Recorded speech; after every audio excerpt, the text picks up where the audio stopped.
It is 8:53 p.m. November 22nd, 2013.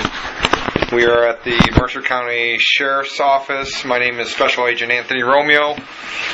And interview partner today, Agent Masters with the Illinois State Police ID 5690.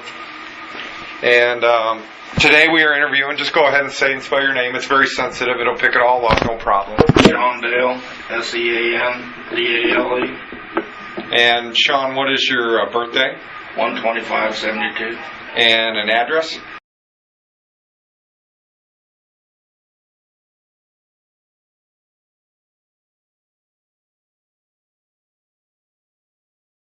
And your middle initial, please. E. And do we have your permission to audio record this? Sure. Okay. All right, Shawn.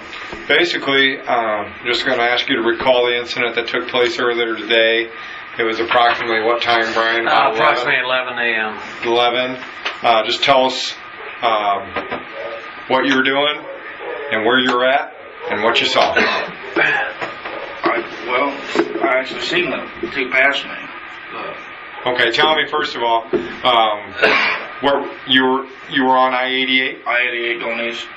Okay, and you were driving a big truck? Yeah, semi. That's what you do for a living? Yes, sir. Okay, and what truck what color is your truck? It's white. Okay, what does it say on the side? Newman Farms. Okay, Newman Farms. And you were in the area of, what was it, milepost? 35. 35, okay. Go ahead and tell your story. Shortly before I got there was a big utility truck on the right, cones all the way around it. That's why I didn't see the lights to the cop cars. As soon as I moved out to the left, I could see them probably about a mile up the road. Didn't think much about it. Moved back over to the right lane. And that's when I noticed I couldn't tell you exactly which officer who, because I don't know either one of them, but one of them was wrestling with the guy out in the middle of the interstate, had him in a headlock, trying to take him down to the ground. The guy shoved and kicked back, got away from him. I seen the officer step back, he raised his hands up like this. So I assumed that something was being pointed at him or whatever. I'm trying to watch traffic all at the same time, not run nobody over. I see him fall backwards. He's got a hold of his leg, holding it, rolling around. He gets up, trying to get the guy because the guy's running back for his van. Falls down again, holding his leg. The other officer was running from the state police car that was parked behind the van, trying to catch the guy. He got pretty close. Guy jumped in the van, did a U-turn. He was going westbound on eastbound lanes. The officer was jumping up and down, waving his hands up like this. Mm-hmm. Don't know necessarily to stop or just to let me know he's coming or to try to stop him. I looked in my mirrors. I see 4 or 5 cars, maybe a quarter mile back. So I just started veering. Side to side with my trailer at. Two reasons basically. One, hopefully he'd stop. And the people behind me think I was crazy enough they wouldn't want to try to pass and get involved in it. Right. Simply put, and he slammed on the brakes, hard enough to get slowed down, hit it hard to the right, did another U-turn on the right-hand shoulder. I moved over, put the squeeze on it, and we just run side to side toward that cop car. I figured he'd stop. He didn't stop. He slammed straight on it, hit all into it, boom. And after the initial hit, he punched the gas again. Car kind of picked up a little bit. Next thing you know, the officer was on top of the car. There wasn't no freeze. There wasn't no show me your hands. Nothing. Boom, boom, boom, boom, boom, boom. There were several rounds. Couldn't tell you exactly, but it was more than 2 or 3. If I'm guessing, 6 to 8. Just at a wild guess. Seeing him there, he's kind of shaking. Looks over me, and I look right back at him through my passenger window. Mm-hmm. When I swore door, I kind of hooked my trailer around so that guy couldn't back up or get out between us. And I figured if anything did ricochet at that point, it would hit my trailer or keep anybody that's coming up the road from getting hit. He nodded back at me. I went, and I just pulled away. As soon as I pulled away, I was going to call you guys, but I got a cell phone. Don't know what. I can't get information on it, so I just rolled back here and asked them to pass me through to y'all. They said they couldn't do that. They'd give my name and number to you. And they did. So it seemed to work out pretty good. Now, when you rolled up, next to him, did you have your window down? No. Okay.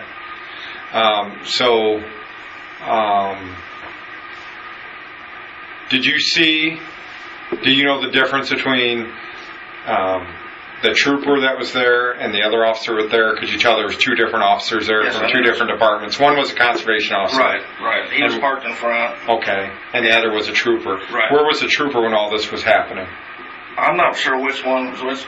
'Cause I didn't take time to distinguish the two uniforms. Well, he had a big round hat on. Right. And the other officer had a ball cap on. That would have been, I believe, the one that did the shooting. Yeah. The other one was on the ground in the ditch at that point. So I'm assuming, like I said, I didn't take the time to watch every single detail. We were driving down the road, got 18 wheels, cars. But when that guy first headed back at me on the interstate, that trooper, or whoever it was that got hurt with his leg, was out in the middle of the road. The cop was standing there jumping up and down. I assumed he must have helped him back, trying to get him to the car or something. I don't know. I didn't see it. But he couldn't seem to walk. He got up twice and fell. So that's why I'm just assuming that's how he got back there, get back that far. Because they spread out pretty good between the three vehicles. They wasn't real close to one another. If that cop would have been 100 feet closer, hell, he could have probably caught that guy by the time he got to the van. You know. Okay. I think it was just a period of distance, you know. Okay, so there was, let's go back to the part we were talking about as you're approaching. About how far away are you when you see the guy run into his van and stuff? Quarter mile, half mile. Okay. I was slowing down at that point. I mean, as soon as I seen him wrestling, I was automatically slowing down. Because I didn't know what was going to go on. Didn't want to run over top of him. Could you see the guy running? Was he at the front car at the conservation police pickup? He was right by his van. He was right by his van. And you said he took off running. Well, I mean, it was out to the side of it, you know. Okay. Quick as you can move, I guess, to get to the door and jump in it. And I thought he was going to run the cop over when he turned around. Okay. You know, it wasn't too awful far from it. No. Okay. Anything, Brian? No. But the things I've seen on the news, I didn't agree with, you know. Specifically. The cop being pinned between the two vehicles. Seen nothing like that. Okay. And if he was going at the speed that van hit that car, I don't know how he could possibly be alive or not missing legs. Okay. You know, I mean, because he hammered that car. Okay. Did you see anybody else stop or any other witnesses? At that point, like I said, I just tried to kind of hang over and block off the slow lane. And what was still there was going around. They probably couldn't even see to begin with at that point what was actually. They knew cops was there going by, but not what was going on. Okay. No. When the cop, where did the cop do the shooting from? Well, I'm assuming he was on top of his car because I was so close at that point. On top of which car? His car, the cop car, the guy hit. Okay. Exactly, because I was looking at it right off the passenger window, dead eye on. When I say the cop, I guess we need to separate them because there are two of them there. The ball cap. The police officer, the ball cap. On the ball cap. And then the other officer was a trooper. Okay, so we had the conservation officer's ball cap. We had the trooper with his brown Montana P-Cat on, brown uniform. So yeah. So when you roll up, where were you when the shooting started? I was dead parked and stopped. That's right when he hit the van. Mm-hmm. Or the van hit him right there, I guess. The car stopped. I mean, that quick. Which officer jumped up on which car? Ball cap. Jumped up on which car? The cop car. The white car? Yeah. Okay. Because there was a conservation pickup up ahead too, and I just wanted to make sure we were talking. Right. And where was the police officer right at that time? The trooper?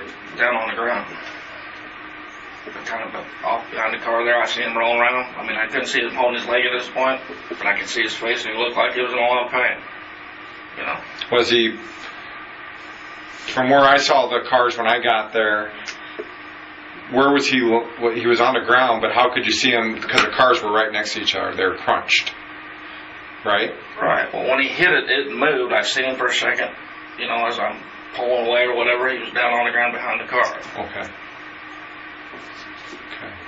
And to me, to be honest with you, when I seen the picture on the news, as much as that van was angled, didn't seem to be that much either. Something else I didn't notice, it seemed to me that front door on the cop car was bent open. Mm-hmm. Is that See, right? Looked like it. Because on the news it didn't look like that at all. I mean, or at least I couldn't see it on my TV. Well, who knows what they, when the pictures were taken or whatever. I mean, Right. the door could have been bent back for to get the cars out of there. I don't know. But I know that cop, or conservation officer, whichever one done the fire in there, however you want to put it, was at point blank range. No way he can miss. And I was assuming at the time, like I said, I seen the struggle earlier, seconds earlier, I guess, that guy either had drugs in the car, maybe guns. He's damn sure didn't want to be going to jail. Mm-hmm. And with whatever happened to his leg down there, I didn't get clear view of, but I know he was holding it down there in the road. I figured it's probably justified. Now, I'm not saying it ain't by no means, because I don't know all the details of it. But according to news, he called in, 911, I don't know, whatever the reason was. Mm-hmm. If there was nothing wrong or he wasn't doing nothing wrong, well, he did something wrong. He hit the cop car. I don't know if that's reason enough to kill him. Yeah, trying to kill a cop, that's wrong. Well, yeah. Trying to kill anybody. Well, yeah, but I mean, I don't know if that's necessarily was what he was trying to do. I mean, I know he's trying to get away, Okay. Anything else, Brian? No. All I'm saying is it wasn't a situation where this cop was pinned in between the cars and this cop jumped up and shot the guy to save him, is what I'm saying. Okay. Seen nothing like that whatsoever. Where did you hear the cop was pinned between the cars? It was on one of the news things on Facebook, or right on the news itself. Does it look like at one time he could have been pinned between the cars? And maybe by the time you pulled up, he had fallen down? There wasn't no me pulling up. I was there. Well, I know, you're on video. That's how, Yeah. the Newman truck's on video. And we saw when you pulled up and everything, and we're just trying to, get your account. Everybody has their own account. All right, at this point, do you have anything else to add, sir? That's pretty much it. All right. I have nothing else. Okay. All right, at this time it is 9:06 p.m. And Shawn, we thank you for coming in today. I know it's probably been a long day for you as well. It started at 2 a.m. this morning. Yeah. And this one said it was about the officer being attacked. That's the one report. And it must have been on news. I just heard that supposedly was trapped between the two cars. okay. You didn't see him trapped, but No. I mean, I don't know. We don't know everything yet either. That's why we're talking to people. Like I said, he hammered that car, and it didn't go anywhere. And the wheels were still spinning on the van, weren't they? Yeah, because he pushed it. It was like he tried to move it, and it wouldn't budge. And at that point, if that cop was pinned there, I don't know how he couldn't still not be pinned there. Yeah. It wasn't separated or... Yep. But just to make sure I heard you correct earlier, you said after he struck, the van struck the squad car, there was like another acceleration or something? Is Yes, that right? there was. Okay. Yep. And that's when the police officer jumped up and shot. Yeah, immediately afterwards. Yeah. Okay. All right. The time is 9:07 p.m. and the interview is concluded. Thank you very much. No problem.